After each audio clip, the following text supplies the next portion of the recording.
നമസ്കാരം, മലയാളി വാർത്തയിലേക്ക് സ്വാഗതം. അമേരിക്കയും ഇറാനും എപ്പോൾ വേണമെങ്കിലും തമ്മിൽ പോരടിക്കാം, അവർ രണ്ടുപേരും തമ്മിൽ എപ്പോൾ വേണമെങ്കിലും ഒരു യുദ്ധ സാഹചര്യം ഉണ്ടാകാം എന്ന തലത്തിലായിരുന്നു ആ സാഹചര്യങ്ങളായിരുന്നത്. പക്ഷെ ഞെട്ടിച്ചുകൊണ്ട് ഇസ്രായേൽ ഇവിടെ ഇപ്പോൾ ഇറാനെ കയറി അടിച്ചിരിക്കുകയാണ്. ലോകത്തെ ഞെട്ടിച്ച് ഇസ്രായേലിന്റെ വമ്പിച്ച നീക്കം. പശ്ചിമേഷ്യ വീണ്ടും അശാന്തി കരിനിഴൽ പശ്ചിമേഷ്യയ്ക്ക് മേലെ വീണിരിക്കുന്നു. പശ്ചിമേഷ്യ യുദ്ധഭീതിയിലാക്കി ഇറാനെ ആക്രമിച്ച് ഇസ്രായേൽ. ഇറാൻ തലസ്ഥാനമായ ടെഹ്റാനിലെ വിവിധ കേന്ദ്രങ്ങളിൽ ഇസ്രായേൽ പ്രതിരോധ സേന അപ്രതീക്ഷിത ആക്രമണം നടത്തിയിരിക്കുകയാണ്. ടെഹ്റാനിൽ ശക്തമായ സ്ഫോടന ശബ്ദങ്ങൾ കേട്ടതായി ഇറാനിയൻ ഔദ്യോഗിക മാധ്യമങ്ങൾ റിപ്പോർട്ട് ചെയ്തു. അവിടെ നിന്നുള്ള ദൃശ്യങ്ങളടക്കം പുറത്തു വരുന്നുണ്ട്. ഇസ്രായേൽ അങ്ങോട്ട് ആക്രമിച്ചിരിക്കുകയാണ്. ടെഹ്റാനിലെ യൂണിവേഴ്സിറ്റി സ്ട്രീറ്റിലും ജോം ഹൗറി പ്രദേശത്തും നിരവധി മിസൈലുകൾ പതിച്ചുവെന്നാണ് റിപ്പോർട്ട്. നിലവിൽ ഇസ്രായേലിൽ അടിയന്തരാവസ്ഥ പ്രഖ്യാപിച്ചിരിക്കുകയാണ്. ഇസ്രായേൽ മാധ്യമങ്ങളും ആക്രമണം സ്ഥിരീകരിച്ചിട്ടുണ്ട്. ഇറാന്റെ ഖമനിയെ മാറ്റിയിരിക്കുകയാണ്. അവിടെ നിന്ന് മാറ്റി മറ്റൊരു സുരക്ഷിത സ്ഥലത്തേക്ക് അദ്ദേഹത്തെ മാറ്റിയിരിക്കുകയാണ് എന്നാണ് മനസ്സിലാക്കാൻ സാധിക്കുന്നത്. ഇറാന്റെ സൈനിക കേന്ദ്രങ്ങളെ ലക്ഷ്യം വെച്ചാണ് ഇസ്രായേൽ നിലവിൽ ആക്രമണം നടത്തിയതെന്നാണ് പുറത്തുവരുന്ന സൂചനകൾ. ഇതിന് മറുപടിയായി ഇറാൻ മിസൈൽ ആക്രമണം നടത്താനുള്ള സാധ്യതയുണ്ട്. അതുകൊണ്ട് തന്നെ ഇസ്രായേൽ തങ്ങളുടെ പൗരന്മാർക്ക് കർശന നിർദ്ദേശമാണ് നൽകിയിട്ടുള്ളത്. ഇറാനിൽ നിന്നുള്ള പ്രത്യാക്രമണ സാധ്യത കണക്കിലെടുത്ത് ഇസ്രായേലിലെമ്പാടും സൈറനുകൾ മുഴങ്ങുകയും ജനങ്ങൾ സുരക്ഷിത സ്ഥാനങ്ങളിലേക്ക് മാറാൻ നിർദ്ദേശിക്കുകയും ചെയ്തിട്ടുണ്ട്. നിലവിൽ മിസൈൽ ആക്രമണങ്ങൾ റിപ്പോർട്ട് ചെയ്തിട്ടില്ല. പക്ഷേ മുൻകരുതൽ എന്ന നിലയിൽ ഹോം ഫ്രണ്ട് കമാൻഡ് കർശന നിയന്ത്രണങ്ങളാണ് നിലവിൽ ഏർപ്പെടുത്തിയിരിക്കുന്നത്. ഇസ്രായേൽ അടിയന്തരാവസ്ഥ പ്രഖ്യാപിച്ചിരിക്കുകയാണ്. നമുക്കറിയാവുന്ന പോലെ തന്നെ തിരിച്ചടി ഉണ്ടാകും. ഇറാനെ ആക്രമിച്ചാൽ ഇറാൻ അടങ്ങിയിരിക്കില്ല. വൻ തിരിച്ചടി ഇറാന്റെ ഭാഗത്തു നിന്ന് ഉണ്ടാകുമെന്ന കാര്യത്തിൽ സംശയമില്ല. അപ്പോൾ ഇസ്രായേൽ ഇപ്പോൾ ഇങ്ങോട്ട് കയറി അടിച്ചതിന് കൃത്യമായ മറുപടി ഇറാന്റെ ഭാഗത്തു നിന്ന് ഇസ്രായേലിന് നേരെ ഉണ്ടാകും.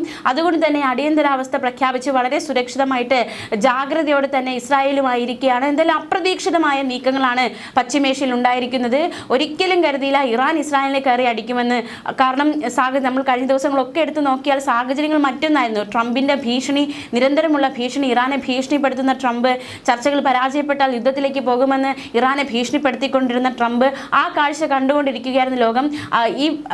അതായത് ചർച്ചകൾ, സമാധാന കരാർ ചർച്ചകളൊക്കെ പരാജയപ്പെട്ടാൽ അമേരിക്കയും ഇസ്രായേലും തമ്മിലുള്ള പോരാട്ടം ലോകം കാണേണ്ടി വരും, ലോകം അതിന് സാക്ഷിയാകേണ്ടി വരും എന്ന് ഇരിക്കവെയാണ് ഇപ്പോൾ ഇറാൻ പോരാട്ടം വീണ്ടും ശക്തി ആർജിച്ചിരിക്കുന്നത്. ഇതിനിടയിൽ അമേരിക്ക കൂടി ഇറാനെതിരെ ഇറങ്ങിക്കഴിഞ്ഞാൽ എന്ത് സംഭവിക്കുമെന്ന കാര്യത്തിൽ സംശയം ഇല്ല. നമുക്കറിയാവുന്ന പോലെ തന്നെ കഴിഞ്ഞ ദിവസങ്ങളൊക്കെ അമേരിക്ക അവരുടെ യുദ്ധക്കപ്പലുകളൊക്കെ കടലിൽ ഇറക്കിയിരുന്നു.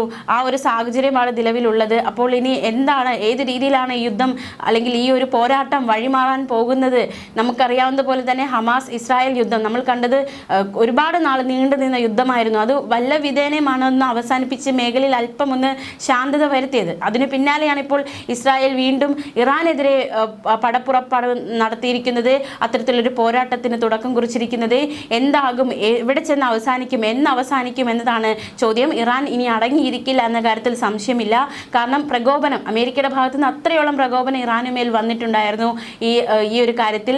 അപ്പോൾ അതിനിടയിൽ ഇസ്രായേൽ ആക്രമിക്കുക കൂടി ചെയ്തപ്പോൾ ഇനി ഇറാൻ അടങ്ങിയിരിക്കുമെന്ന കാര്യത്തിൽ സംശയമില്ല. വലിയ രീതിയിലുള്ള പോരാട്ടം, വലിയ ഘോര യുദ്ധത്തിലേക്ക് കാര്യങ്ങൾ നയിക്കപ്പെടുകയാണോ എന്നത് വലിയൊരു സംശയം തന്നെയാണ്. രാജ്യത്തെ വിദ്യാഭ്യാസ സ്ഥാപനങ്ങൾ, പൊതുസമ്മേളനങ്ങൾ, അനിവാര്യമല്ലാത്ത തൊഴിലിടങ്ങൾ എന്നിവയ്ക്ക് നിലവിൽ നിരോധനം ഏർപ്പെടുത്തിയിരിക്കുകയാണ്. സുരക്ഷാ സാഹചര്യം വിലയിരുത്തിക്കൊണ്ട് അത്യാവശ്യ ഘട്ടങ്ങളല്ലാതെ യാത്രകൾ ഒഴിവാക്കണമെന്നും ബങ്കറുകൾക്ക് സമീപം തന്നെ തുടരണമെന്നും സൈന്യം ജനങ്ങൾക്ക് നിർദ്ദേശം നൽകി. ഇസ്രായേലിലെ എല്ലാ പൗരന്മാരും സുരക്ഷിത കേന്ദ്രങ്ങൾക്ക് സമീപം തന്നെ തുടരണമെന്ന IDF മുന്നറിയിപ്പ് കൂടി വന്നിരിക്കുകയാണ്. ഇസ്രായേൽ ലക്ഷ്യമാക്കി മിസൈലുകൾ വരാനുള്ള സാധ്യത മുൻകൂട്ടി കണ്ടുകൊണ്ട് പൊതുജനങ്ങളെ സജ്ജമാക്കുന്നതിനുള്ള മുൻകരുതൽ നടപടിയാണ് ഇതെന്നാണ് സൈന്യം വ്യക്തമാക്കുന്നത്. IDF വീണ്ടും വർദ്ധിത വീര്യത്തോടെ ഇറങ്ങിയിരിക്കുകയാണ്. വലിയ രീതിയിലുള്ള യുദ്ധത്തിലേക്ക് കാര്യങ്ങൾ നയിക്കപ്പെടുകയാണ്. എന്തായാലും ഇറാൻ തലസ്ഥാനമായ ടെഹ്റാനിലാണ് വ്യോമാക്രമണം ഇസ്രായേൽ സായുധസേന നടത്തിയിരിക്കുന്നത്. ആക്രമണം നടന്ന വിവരം ഇസ്രായേൽ പ്രതിരോധ മന്ത്രാലയവും സൈന്യവും ഔദ്യോഗികമായി സ്ഥിരീകരിക്കുകയും ചെയ്തു. ഇറാനുമായുള്ള മൂന്നാം ഘട്ട ആണവ ചർച്ചകൾ കരാറിലെത്താതെ പിരിഞ്ഞതിൽ US പ്രസിഡന്റ് ഡൊണാൾഡ് ട്രംപ് അതൃപ്തി പ്രകടിപ്പിച്ചു. തൊട്ടു പിന്നാലെയാണ് ഈ സൈനിക നടപടി ഇസ്രായേലിന്റെ ഭാഗത്തു നിന്നും ഉണ്ടായിരിക്കുന്നത്. US state secretary Marco Rubio ഉടൻ ഇസ്രായേൽ സന്ദർശിക്കുമെന്ന റിപ്പോർട്ടുകൾ ഉണ്ടായിരുന്നു. അതിനിടെയാണ് ഈ ആക്രമണം. അമേരിക്കയുടെ പൂർണ്ണ പിന്തുണ ഇസ്രായേലിനുണ്ട് എന്ന് തന്നെയാണ് നമുക്ക് മനസ്സിലാക്കാൻ സാധിക്കുന്നത്. അതായത് അമേരിക്ക എപ്പോഴും പയറ്റുന്ന തന്ത്രം തന്നെയാണ്.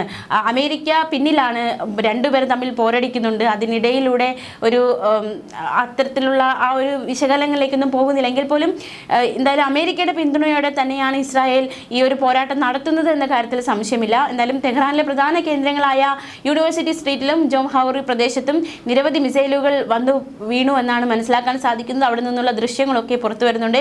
പടിഞ്ഞാറൻ ടെഹ്റാനിലും ശക്തമായ സ്ഫോടന ശബ്ദങ്ങൾ കേട്ടുവെന്ന് അൽ ജസീറയുടെ സ്ഥിരീകരണവും വന്നിട്ടുണ്ട്. പരമോന്നത നേതാവ് ആയത്തുള്ള അലി ഖമേനിയുടെ ടെഹ്റാനിലെ ഓഫീസുകൾക്ക് സമീപമാണ് ആക്രമണം നടന്നത്.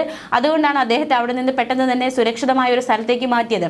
ഇറാന്റെ ഭാഗത്തു നിന്ന് തിരിച്ചടി ഉണ്ടാകാനുള്ള സാധ്യത കണക്കിലെടുത്ത് ഇസ്രായേൽ എല്ലാ പൗരന്മാരും സുരക്ഷിത കേന്ദ്രങ്ങളിലേക്ക് മാറണമെന്ന് IDF കർശന നിർദ്ദേശം നൽകിയിട്ടുണ്ട്. നോക്കൂ, അവിടുത്തെ ജനങ്ങളുടെ ഒരു അവസ്ഥ. തീർച്ചയായിട്ടും പോരാട്ടം, അത് വലിയ പോരാട്ടം ഇത്തരത്തിൽ കർശനമാകുമ്പോൾ അല്ലെങ്കിൽ കടുക്കുമ്പോൾ അത് ജനങ്ങളെ വലിയ രീതിയിൽ ബാധിക്കും. സാധാരണക്കാരായ ജനങ്ങളെ വലിയ രീതിയിൽ ബാധിക്കുമെന്ന കാര്യത്തിൽ സംശയമില്ല. ഇസ്രായേൽ ജനതയെ സംബന്ധിച്ച് അവർ കഴിഞ്ഞ വർഷങ്ങൾ, ഇപ്പോൾ അല്പം സമയം മാത്രമേ ആയിട്ടുള്ള ആ ഒരു മേഖലയിൽ ശാന്തി വന്നിട്ട്, നമുക്കറിയാവുന്നതുപോലെ തന്നെ ഹമാസ് ഇസ്രായേൽ പോരാട്ടം വലിയ രീതിയിൽ ശക്തി ആർജിച്ചിരുന്ന സമയത്ത് ഒരു രാജ്യം അവർ യുദ്ധത്തിലായിരിക്കുന്ന സമയത്ത് അത് അവിടുത്തെ ജനങ്ങളെ എത്രത്തോളം ബാധിക്കുമെന്ന കാര്യം നമുക്ക് പറയാതെ തന്നെ അറിയാവുന്ന കാര്യം തന്നെയാണ്.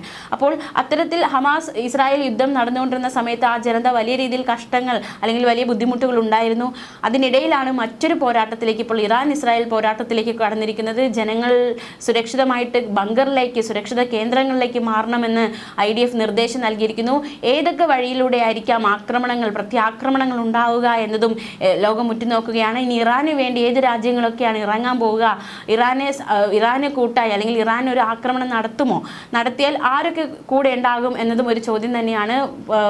നേരിട്ടുള്ള അങ്ങോട്ടും ഇങ്ങോട്ടുമുള്ള ഒരു പോരാട്ടത്തിലേക്ക് കാര്യങ്ങൾ കടക്കുകയാണോ എന്ന ചോദ്യവും നിലവിൽ ശക്തമാവുകയാണ്. എന്തായാലും രാജ്യമെമ്പാടും അപായ സഹകരണങ്ങൾ മുഴങ്ങുന്നതായി, മിസൈൽ വിക്ഷേപണ സാധ്യതകൾ മുൻകൂട്ടി കണ്ട് പൊതുജനങ്ങൾ ജാഗ്രത പാലിക്കണമെന്നും ഇസ്രായേൽ സൈന്യം ജനതയ്ക്ക് മുന്നറിയിപ്പ് നൽകിയിട്ടുണ്ട്. പശ്ചിമേഷ്യയിൽ യുദ്ധഭീതി വർദ്ധിക്കുന്ന സാഹചര്യത്തിൽ വരും മണിക്കൂറുകളിലെ നീക്കം ഏറ്റവും നിർണായകമാണ്. ന്യൂസ് ഡെസ്ക് മലയാളി വാർത്ത.